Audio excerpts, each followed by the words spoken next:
Hi, I'm Joseph. In this video, I want to take a quick time, or just some time, to introduce Flutter and my initial impressions with it. So, I don't have a bunch of slides or anything else to really show you, as you guys probably already know what Flutter is, but my initial impression is probably worth more value than showing a bunch of stuff that you can just easily get anywhere else. Flutter is basically getting rid of all the widgets that you deal with between iOS and Android. So all those native widgets you don't use. You use Flutter.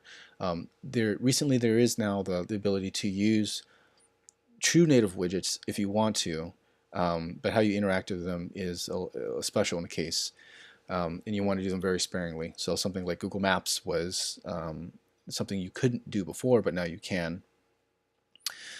Okay, so it uses hardware rendering. So when they say native, it's because they're using hardware rendering to render it. And they're using like OpenGL or OpenGLES or whatever else is on iOS. I can't remember, Molten or Metal or whatever else that's on there.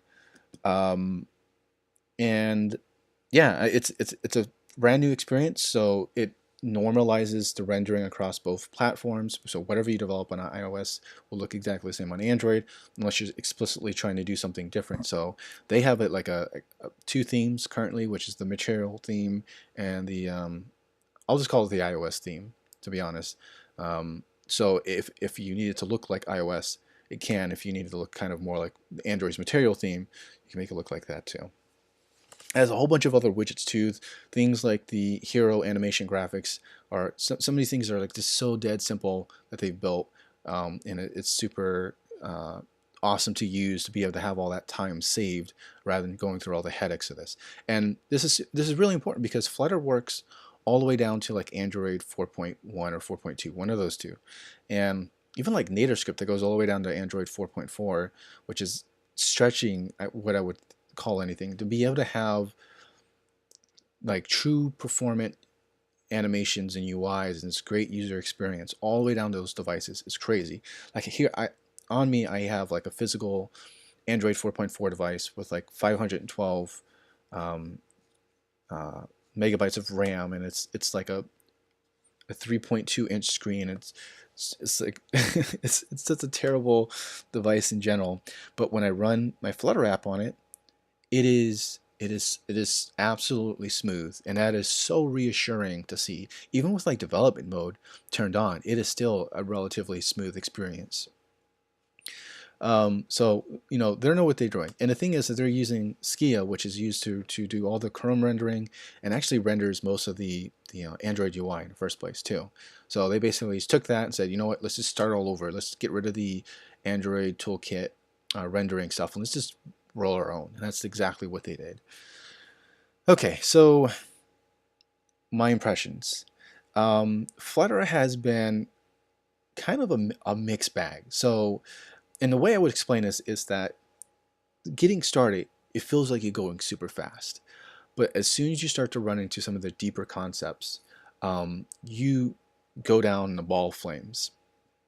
And like when I would say like learning Angular is a steep learning curve, mainly because you have to learn RxJS to be proficient in Angular.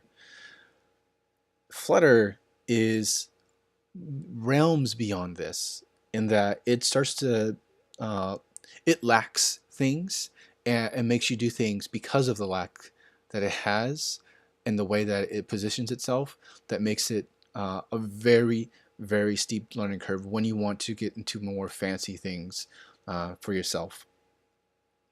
And I'll give a couple examples, but the first thing I want to point out is hot reload, because this is like the most coveted thing between like React Native and now Flutter, is this notion of hot reload.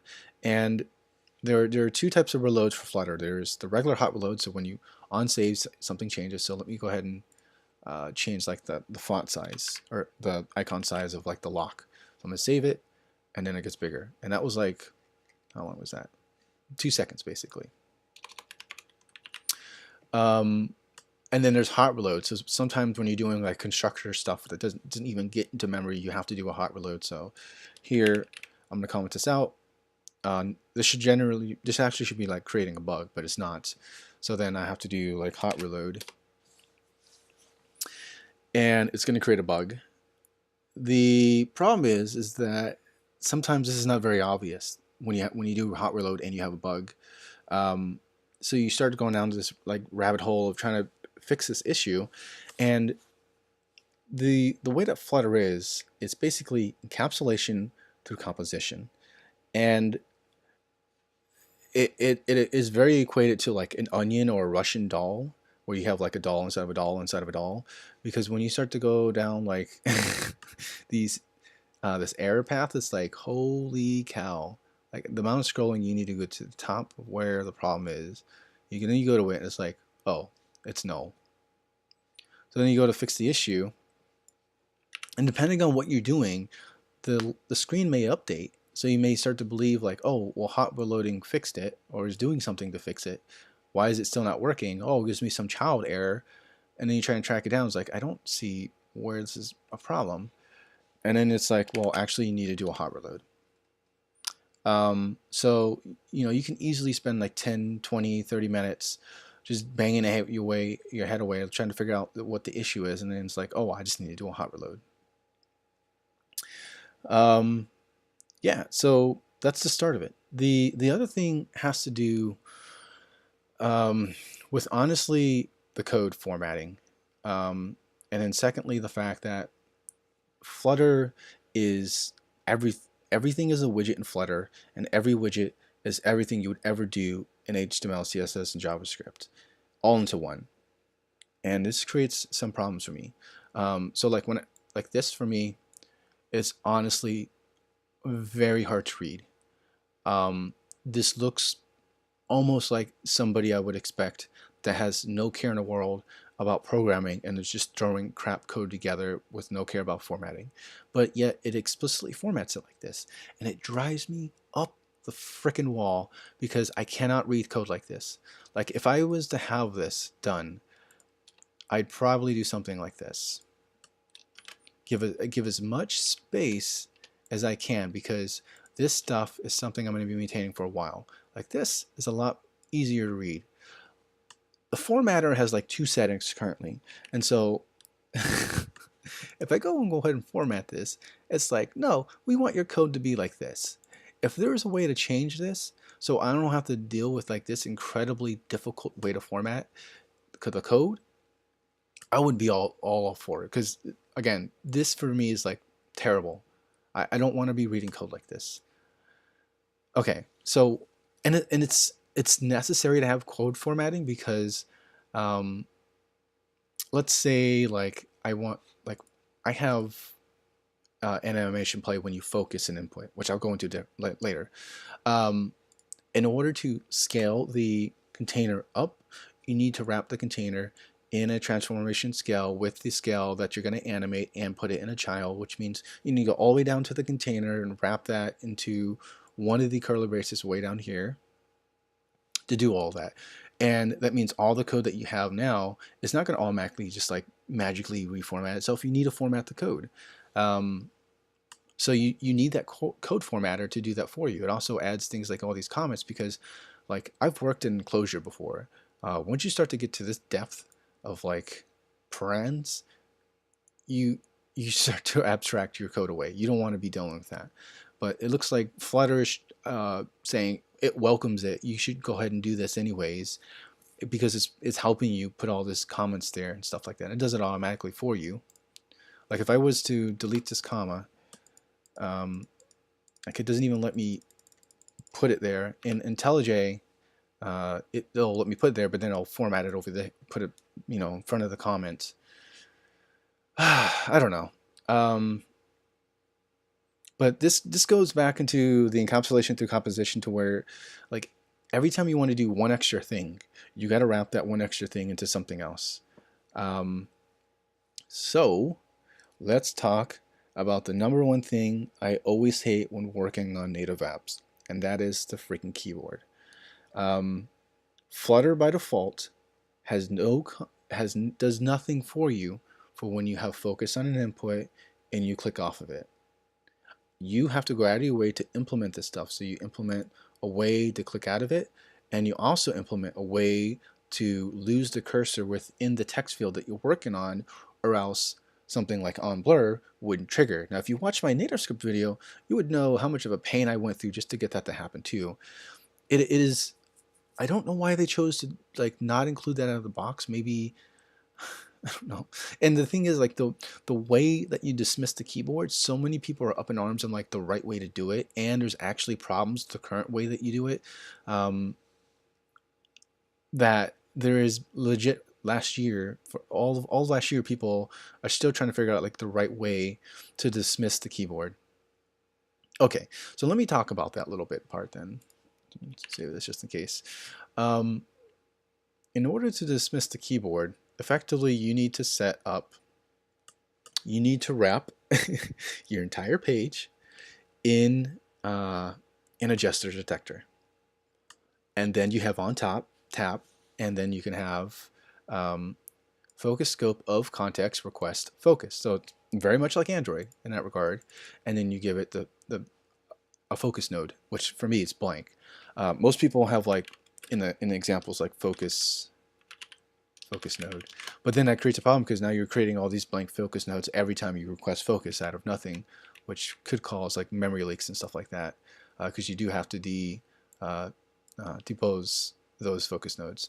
There are other ways, like if you want to keep the input in there, then you could just hide the keyboard through the channel stream input invoke method.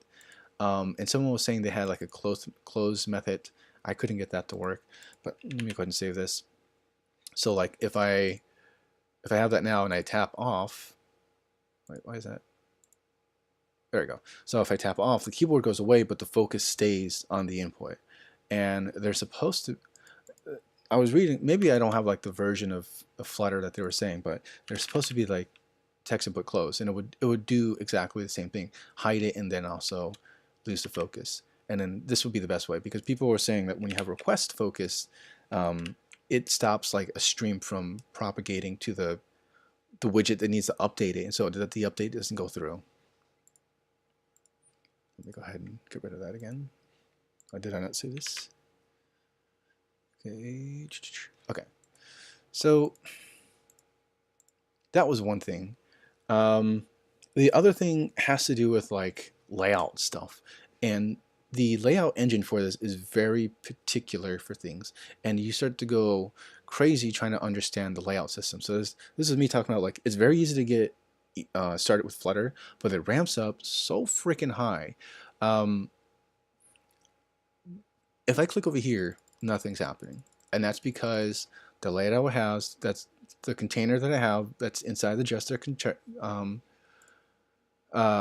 gesture detector doesn't go all the way up. And maybe I can fix that now. It was like access. Does it have access at all? No. So I probably have to like wrap the gesture detector inside the container, which then I would have like an access.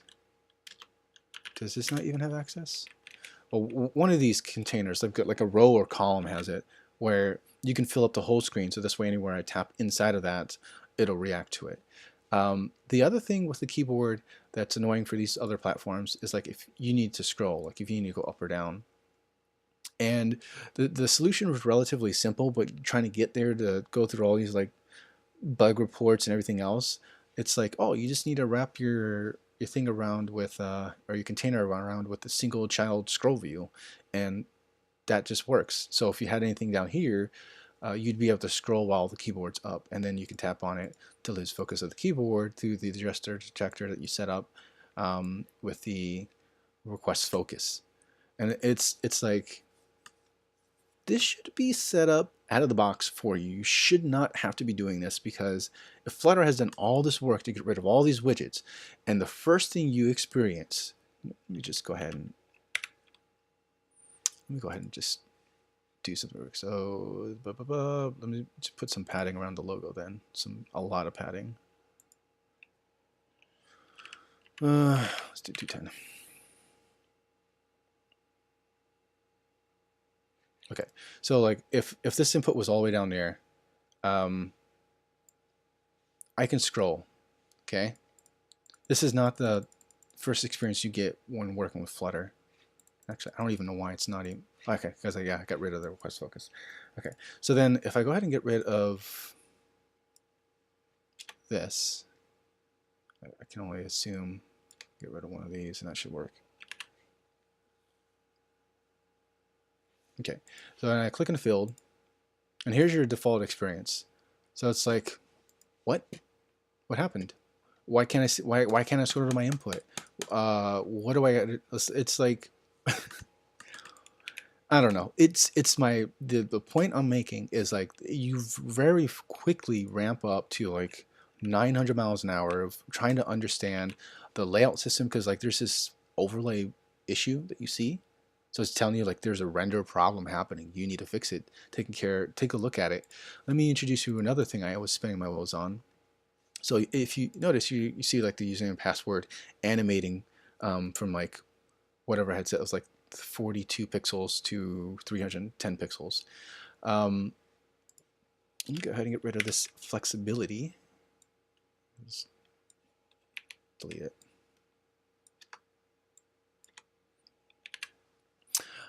If you don't have the like a rec clipper or something to make something else flexible in there, then you run into, I gotta do a hot reload, hold on. You run into this clipping issue, and you'll see it very briefly show up here whenever that syncs. There you go. You saw like some caution thing there, and it's because the username field is getting clipped from the animation, and it can't render it properly. And I was going down this path of getting rec clipper set up and trying to animate the rec clipper with the animation width that I was going at, so they can do like go with it, and it would sometimes work but sometimes not. So I was trying to really understand very well what rec clipper would do when animating and how to properly offset the pixels so that there was still enough pixels for the input to animate to. And it was I was like, you know what, there's got to be an easier way. And then I found you just got to wrap it with flexible. That's it. That's all you got to do. Put flexible around that thing. Because I don't want the icon to be animating with. I just wanted the username and password animating with. This creates some performance issues, by the way, putting flexible in there, because when you're trying to animate like an input field or text in general and it has to reflow, that's a huge animation cost, and it gets to be very slow. So, you know, if you have the keyboard up and while it's animating, you'll start to see the issues. Okay, so let me talk about something that was really cool. So as much as I said, I hate even dealing with like looking at this code because some of this stuff is just unreadable. They have a dev tool. Let's see if it's still. No, probably not working good. Dev tool. So they have a dev tool that you can just use instead. Like honestly, Flutter would, if there was ever a need to have like a GUI drag and drop interface of like just pulling nodes together, like if you ever used Unreal Engine or Unity, you know that there's this concept of a node editor. Flutter would be a perfect opportunity to introduce this to other people in general. So everything here, everything that I was seeing that's wrapped in all these freaking parens and everything else, like my gesture detector, like it's there. And I can see all the properties for this. This is honestly a better view than looking at my code, unfortunately. So, you know, like I can click my text field, I can kind of see all the things that are possible there. I don't know if I can change them, can I? Yeah, no. But I can do stuff like, slow down animation. So if I'm trying to build out a really complex animation, want to see everything flow, it's a much slower thing. So as you can see, like everything's really slow, and you can just turn it back on whenever you want it to not. And it has like timeline for rendering the frames, so you can see animate like frame issues. You can see memory. Like compared to like native scripts implementation of this, Dart just knocks this thing out the freaking window. Gives you, this is like industry leading, what you expect from like the Chrome toolbox, but beyond even better. I don't know. It's just something I really appreciate, to be honest. Okay, so let me talk about animation, because this is probably like the last thing I've run into that's has been a pain in my butt. Um, so there's this understanding of a controller, and the controller can just do very simple stuff. Like if you have um, this, for example, from I was mentioning that it would animate from small to big, and you want to reverse it, you can. So you can set up like a listener or the status, and you can play it like a ping pong type of effect on bigger and smaller, and you don't have to like refigure out all the stuff. So I thought that was pretty cool. But getting some of these animations to work was a pain in the butt. Like specifically the fact that there's no understanding of blur in Flutter right now. If you want to implement like an on blur feature, you need to set up a focus node. So let me see here. I have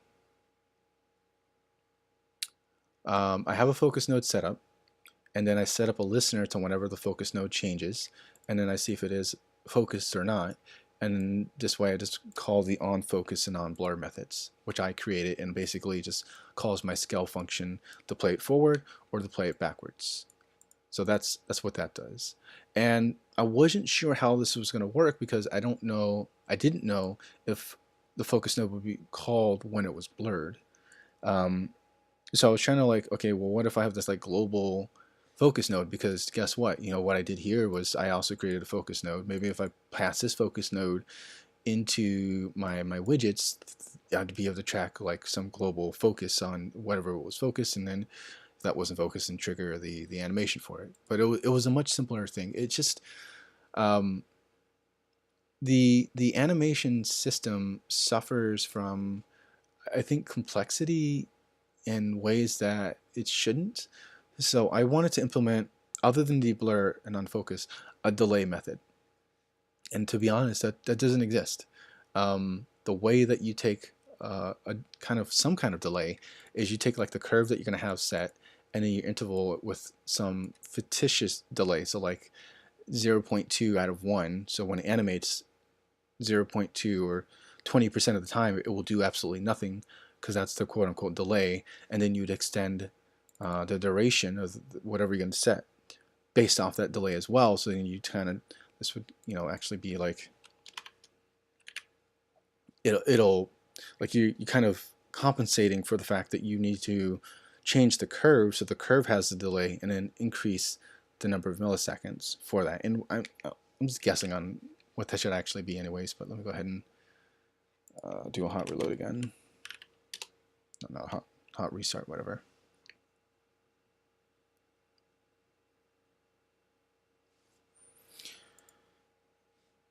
Okay.